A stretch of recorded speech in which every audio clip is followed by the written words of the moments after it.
안녕하세요, 지메입니다. 설마 임차인이 착각한 건 아니겠죠? 설마.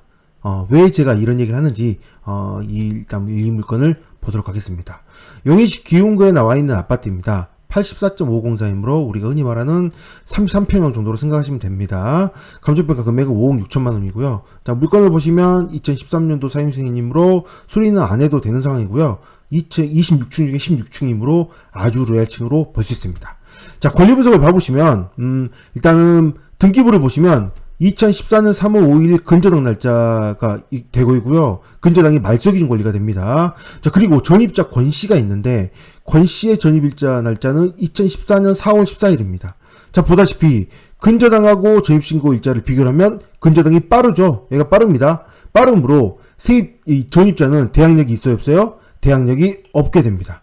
자, 이렇게 대항력이 없는 전입자가 배당 요구를 하지도 않았다. 이런 경우에는 보통 임대차가 없이 가족인 경우가 대부분이거든요. 가족인 경우는 굳이 임대차가 없으므로 배당 요구를 할 게 없는 거죠. 자, 근저당도 보시면 1억 2,760만 원에 잡아 있는데, 자, 여기서 저는 일단 물음표가 떠올랐습니다. 왜?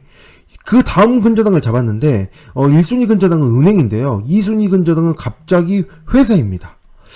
회사에서 근저당을 잡은 경우는 왜 그럴까요? 지금 이제 감정평가 금액이 5억 6천만 원이므로 충분히 은행에서 근저당을 잡을 수 있거든요. 충분히 잡을 수 있음에도 불구하고 은행 근저당이 아닌 갑자기 회사 근저당이 들어오게 됩니다. 그러면 약간 좀 생각이 좀 물음표를 떠올립니다. 일반적인 상황이 아니라는 거죠. 왜 그럴까?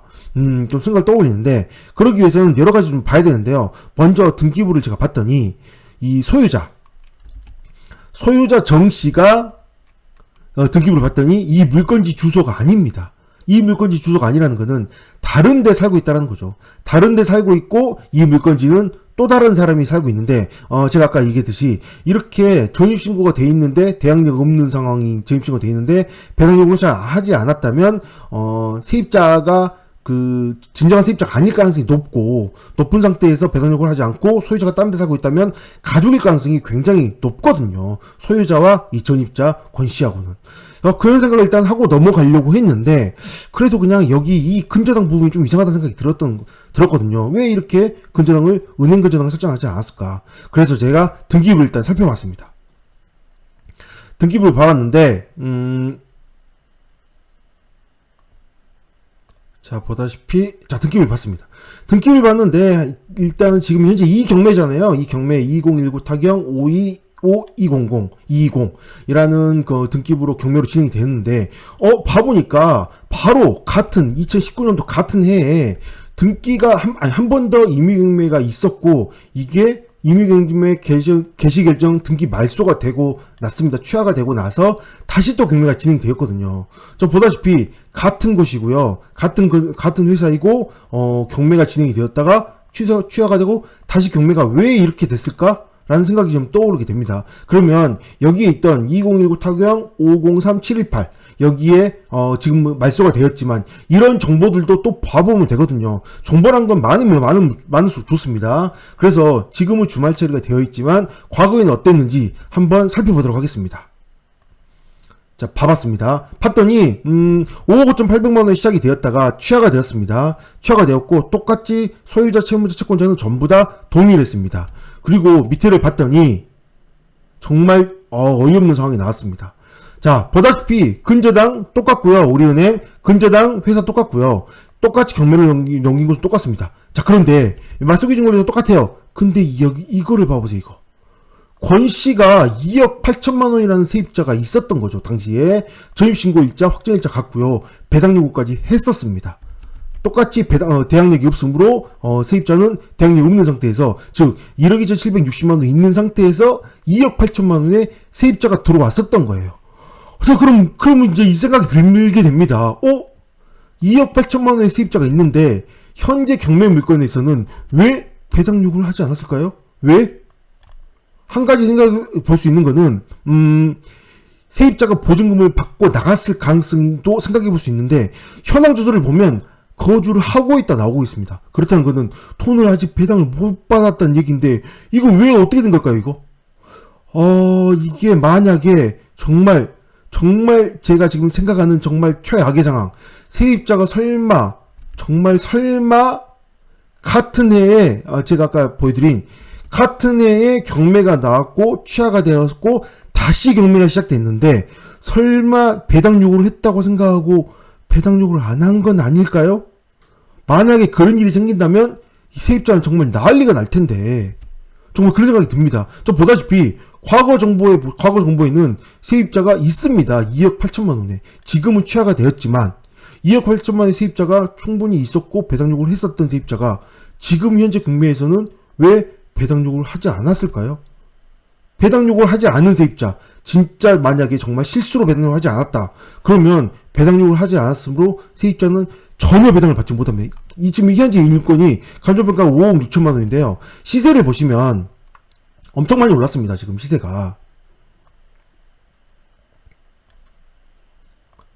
시세가 지금 107B 임일권이거든요. 107B이므로 보시면 지금 시세가 굉장히 많이 올랐죠. 7억 4초 5백까지 오른 상태입니다. 7억 4초 5백. 그러면 7억 4초 5백까지 되니까 굉장히 많이 오른 상태인데 만약에 배당 요구를 했다면 여기서 1억 2,760만 원 배당 받고 그 다음에 여기 사이에 세입자 약간 얼마였죠? 세입자 2억 8천만 원 2억 8천만 원일 배당을 받고 2억 8천 배당 받고 충분히 다 배당 받고 그 다음에 건설자가 배당을 받을 겁니다. 이렇게 순서대로 배당을 충분히 받기 때문에 세입자는 충분히 배당을 전부 다 배당을 받을 건데요. 지금 이 물건처럼 배당 요구를 하지 않았기 때문에 세입자가 2억 8천만 원이나 2.8억이라는 세입 보증금이 있다고 하더라도 1순위 은행건설당 배당 받고요. 그 다음에 이 회사에서 배당을 받고 3억 2천 배당 받았죠. 근데 이 물건이 시세가 아까 7억 정도 했죠. 7억 얼마였나요? 7억 4초 5백 7억 4초 5백이므로 7억 4초 5백에서 이거 두 개 합치면 얼마예요? 3억 2,700 배당을 받고요. 그 다음에 7억 4천이나 7.4억이니까 남은 4억이 남잖아요. 4억이 남은 상태에서 이 남았다고 해서 세입자한테 배당이 되는 게 아니라 남은 금액은 누구한테 배당이 돼요? 소유자한테 배당이 된다라는 거죠. 소유자한테. 그러므로 정말 만약에 세입자가 착각을 해서 배당 요구를 하지 않았다. 그러면 나머지 방법 하나 지금 남아 있습니다. 지금 이 물건 근저당 배당하고 그 다음에 이 회사에서 배당하고 남은 돈은 소유자 배당이므로 배당표가 짜였을 때 배당 금액이 있을 겁니다. 배당금. 자, 세입자는 이 세입자의 보증금으로 인해서 이 배당금 가압류를 해서 꼭 이 배당금 가압류로 인해서 배당금을 받아내야 된다는 거죠. 현재 상태에서는 배당이 되지 않고 소유자한테 배당이 넘어가므로 세입자는 배당을 전혀 받지 못하게 됩니다. 2.8억. 그러므로 꼭 이 상황을 알고 있는 세입자라면 한다면 꼭 배당금 가압류를 해서 소유자한테 배당이 되지 않고 세입자가 배당을 받을 수 있게 배당금 가압류에 의해서 소유자가 같이 가서 소유자가 배당을 받을 때 같이 이 보증금을 바로 받을 수 있게 그렇게 꼭 배당금 가압류를 해서 꼭 세입자가 보증금을 날리지 않게 꼭 받으시기 바라는 마음에서 이 동영상을 촬영하게 되었습니다. 설마 진짜 착각한 건 아니겠죠? 설마 취하가 된 물건을 배당 요구를 했다고 생각하고 이 물건을 배당 요구 안 해서 했다고 착각을 했다면 꼭 배당금 가압류를 진행하시기 바랍니다. 네, 여기까지 하겠습니다. 감사합니다.